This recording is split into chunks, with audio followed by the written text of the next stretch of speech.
Paparan dari negeri di bawah bayu, hukuman penjara ke atas penimbang tara Gonzalo Stampa, bukti tuntutan waris Kesultanan Sulu terhadap Sabah tidak berasas. Perinciannya bersama Anisia Daules. Silakan, Ann.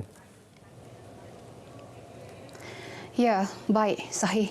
Ketua Menteri Sabah Datuk Seri Panglima Haji Jinor berharap keputusan Mahkamah Sepanyol menjatuhkan hukuman penjara 6 bulan kepada penimbang tara Gonzalo Stampa akan mengakhiri isu tuntutan waris Kesultanan Sulu ke atas Sabah. Ini menunjukkan bahawa tuntutan waris Sultan Sulu itu dari mula kita nyatakan tidak berasas sama sekali. Jadi kita rakyat Sabah, Kerajaan Negeri Sabah amat gembira mendengar berita yang telah kita terima ini. Datuk Haji bercakap kepada pemberita selepas menyaksikan Majlis Penyerahan Heads of Agreement HOA antara Sabah Energy Corporation Sdn Bhd dan Steel Enterprise Sabah Sdn Bhd di Menara Kota Kinabalu. Katanya tuntutan individu yang mendakwa pewaris Kesultanan Sulu dicemari niat untuk meraih keuntungan. Sementara itu, Menteri Sains, Teknologi dan Inovasi, Datuk Dr. Muhammad Arifin Muhammad Arif melahirkan penghargaan ke atas usaha kerajaan Madani yang meneruskan perjuangan menghentikan penipuan Sulu. Ini salah satu petunjuk yang jelas bahawa kita tidak bertolak ansur dalam hal-hal yang berhubung dengan maruah dan kedaulatan negara. Kami mengucapkan berbanyak-banyak terima kasih atas usaha yang berterusan Kerajaan Persekutuan di bawah pimpinan yang amat berhormat Perdana Menteri. Semalam, Menteri di Jabatan Perdana Menteri Undang-Undang dan Reformasi Institusi, Dato' Sri Azlina Othman Said berkata, penimbang tara Gonzalo Stampa didapati bersalah menghina mahkamah dan dijatuhkan hukuman penjara selama 6 bulan oleh Mahkamah Sepanyol. Stampa yang telah membuat keputusan terhadap Malaysia dalam kes waris Kesultanan Sulu turut dilarang menjalankan tugas sebagai penimbang tara selama setahun.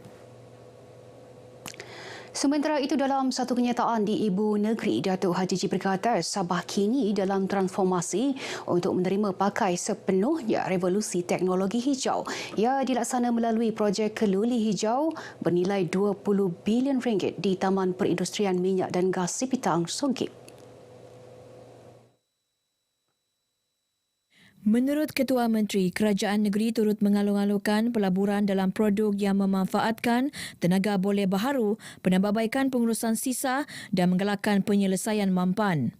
Katanya pelaburan dalam produk berasaskan teknologi hijau bukan sahaja sejajar dengan matlamat kemampanan global, malah memanfaatkan pasaran untuk penyelesaian mesra alam. Kenyataan ini dikeluarkan selepas Ketua Menteri menyaksikan Majlis Penyerahan Perjanjian Induk daripada Sabah Energy Corporation Sdn Bhd SEC kepada Steel Enterprise Sabah Sdn Bhd Steel Sabah. Perjanjian induk daripada SEC kepada Steel Sabah ini bagi pembekalan 150 juta kaki padu standard sehari gas asli kepada kilang pembuatan keluli Steel Sabah dan tambahan 50 juta kaki padu standard sehari untuk penjanaan kuasa loji tersebut dalam tempoh 20 tahun akan datang. SEC diwakili Ketua Pegawai Eksekutifnya Datuk Azmir Abdul Rahman, manakala pengarah urusan Shu Ying Hang mewakili Steel Sabah. Polis berjaya menahan 2 lelaki warga asing disyaki terlibat dalam rompakan bersenjata di sekitar Bandaraya Kota Kinabalu. Suspek berumur 32 dan 45 tahun itu ditahan Ahad lalu. Ketua Polis Daerah Kota Kinabalu ACP Muhammad Zaidi Abdullah berkata kedua-dua suspek yang juga merupakan penagih dadah ditahan kira-kira 11.20 malam dalam bilik sewa di Kampung Air. Ketika ditahan, suspek dipercayai masih memakai pakaian sama ketika menyamun. Kita juga percaya kedua-dua suspek ini terlibat dengan 3 lagi kes samun yang MO-nya lebih kurang sama yang berlaku di sekitar Jalan Gaya, di Desertal Residency dan juga di sebelah Hotel Horizon. Bercakap dalam sidang media di IPD Kota Kinabalu, ACP Muhammad Zaidi menjelaskan kedua-dua suspek yang merupakan penganggur dikatakan berada di Ibu Negeri sejak 4 tahun lalu. Kes disiasat di bawah Seksyen 392 Kanun Keseksaan yang membawa hukuman penjara sehingga 14 tahun serta denda atau sebatan jika sabit kesalahan. Pertubuhan Islam seluruh Sabah Usia komited membantu kerajaan menerapkan konsep Malaysia Madani dan Sabah Maju Jaya dalam kehidupan masyarakat di negeri ini. Antara inisiatif yang dijalankan termasuk mengadakan forum Malaysia Madani bagi meningkatkan pemahaman rakyat terhadap konsep berkenaan. Yang di-Pertua Usia, Datuk Sapawi Ahmad berkata Forum Malaysia Madani telah dijalankan di 6 buah zon iaitu Kota Kinabalu, Kudat, Sepitang, Keningau, Sandakan dan Tawau.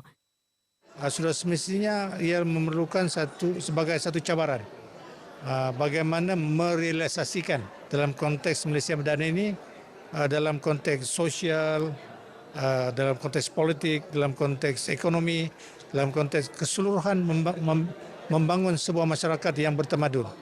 Datuk Sapawi ditemui RTM dalam wacana pemikir bertemakan Malaysia Madani dan Pasca Normal di Pusat Konvensyen Antarabangsa Sabah SICC.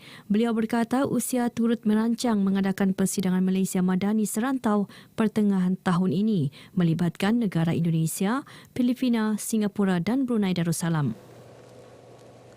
Baik, sekian paparan dari Sabah untuk petang ini. Dari sungai hingga ke segara Palestin, pasti merdeka. Kembali bersama Sahih. Terima kasih, Anne.